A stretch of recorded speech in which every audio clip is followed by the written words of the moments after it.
fall short in a bunch of different areas, and Ephraim, I've definitely been there to where I'm like, dude, I don't know if I could have been, I don't think I could have done that, and there becomes like a fine line. Like I said, God uses the humble, if you know anybody that says, I can do this, I can do it in my own strength, and I'm not trying to be mean, but they're a moron.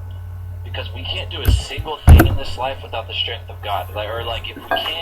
If we do, I'm not going to say we can't do a single thing, because there's people out there that don't know the Lord that are successful, so I take that back. But I know for me, I am so dependent on God, and I think I said this before in one of our studies. But you know how like some people are like, oh, you use God as a crutch, blah blah blah, and it's like, you know what? Yeah, I do.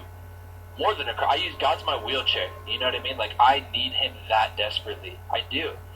And so if you come to a point where you're like, oh, I got this, and you're a Christian, but you're saying, I got this in of my own strength, you got to check yourself. You got to realize that you can't. And I think Moses and David and all these different people, the faith of all these people, branched off of realizing like how small they were compared to the scheme of things, of how big God is and how big the universe is, and all that kind of stuff, and how desperately we need His help. And in that, we can attain, I shouldn't even say attain, but we can get this faith that these people had.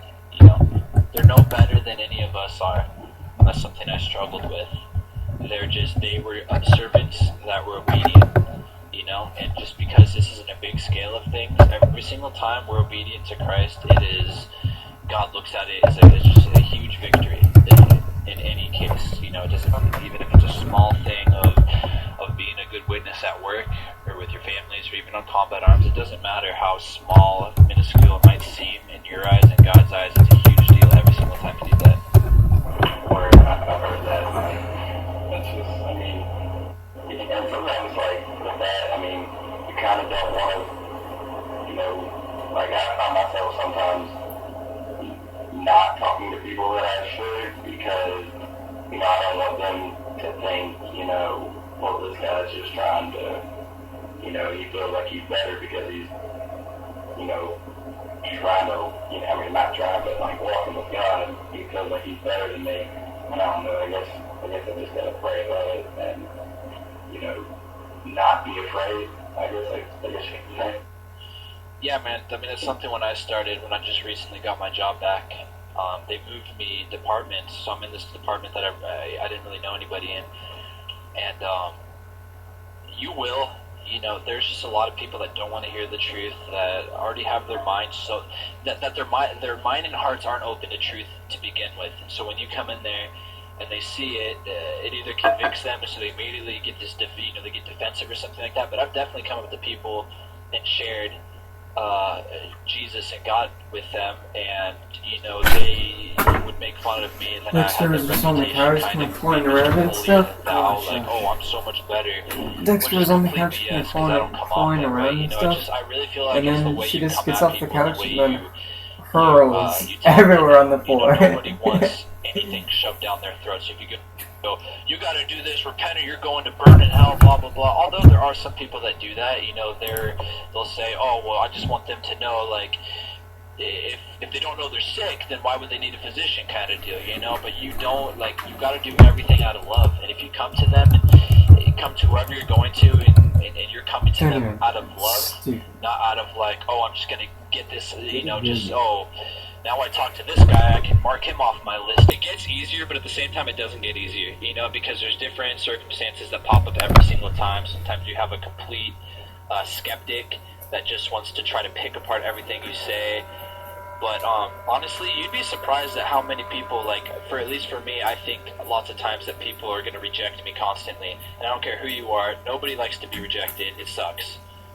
Nobody likes to be made fun of. All these things suck, But we have to take comfort in knowing who we're being rejected for, who we're being made fun of for, It's like, that's a blessing. It's a huge, somewhere in here, it's I think it was Paul said that he was just overly blessed and joyful that he was even counted eligible to even be made fun of for the name of Christ. Now that's just mad respect that he has for Christ, you know what I mean? he got it. He understood, like, you know what? Yeah, you know, a lot of people are going, oh, it sucks. I don't really have many people or many friends at my work, or I sit here alone all the time, and the only people I have friends with are either online or they're at my church or whatever. But you know, you're standing your ground. You're doing what you need to do as a Christian, and Paul was just like, dude, you know what? Like, these people, you know, they can get at me. They can say all these different things, but I am just so stoked that I can even be made fun of for that, you know, for that reason. I'm so stoked that I am even eligible to be considered to be persecuted for this. It's just that whole mindset, man. And I mean, it's something that all of us need practice on, you know what I mean? And that's just a softening of our heart, asking, praying daily for that. Yeah, that actually really did, you know, open up a perspective for me, because, you know, I mean, I'm kind of the person who always tries to make sense of things. I mean, not like, you know, like one thing that always comes up that I don't think any humanly person can really understand is, you know, we always think, you know, there's a start to something, like kind of like that, you know, well, where did God come from? And it's like, well, I mean, it didn't come from anything, it just was, and it's kind of, you know, we can't understand that, really. I don't think many people can. But yeah, that really just, so I mean, that he's not a person, but yeah. Well, I'll put it into a better perspective. Okay, in an analytical computer term, God is the programmer of everything. You develop the language for him to code it in, he did. Who built the computer for him to do it, he did. Does anything in the program exist outside of what he's instructing it to do? No. Because he built it. Exactly, man. You know what I think is kind of funny about what you said, K Pasta, because that's something that, as I was newer in my faith, I used to actually stay up late at night, and it used to almost be like attack from Satan. Like, no joke, it would just be, that would be the thought going through my mind all the time, is where did God come from? Where did God come from? Where did God come from? I was freaking out about it. What I think is kind of weird, or not weird, it just kind of shows the sinful state of just the times we live in and just people in general. You have people, hardcore scientists, and you know what, and I'm not going to bag science, because science is awesome, and it's taught us a lot of things, but I just don't like how not pure science, but just science by itself has kind of become a form of religion, you know, to try to disprove God, when science should be trying to prove truth, not disprove anything. It should be to try to find truth, you know. Anyways, I don't want to get on that, but how some scientists will think, or they have no problem accepting that the Big Bang happened, or all these different things happen, different things coming from stuff, all right? But what I think is crazy is that, you know, they won't take like a intelligent design. They won't say that they believe in a God that just always was. That's preposterous. How could a being just always be there? But yet they're gonna go and say, oh, I believe dark matter was always there. You know, it's like every single person is gonna struggle with, I guess, at one point in their life, they're gonna struggle with the thought of, where did this come from?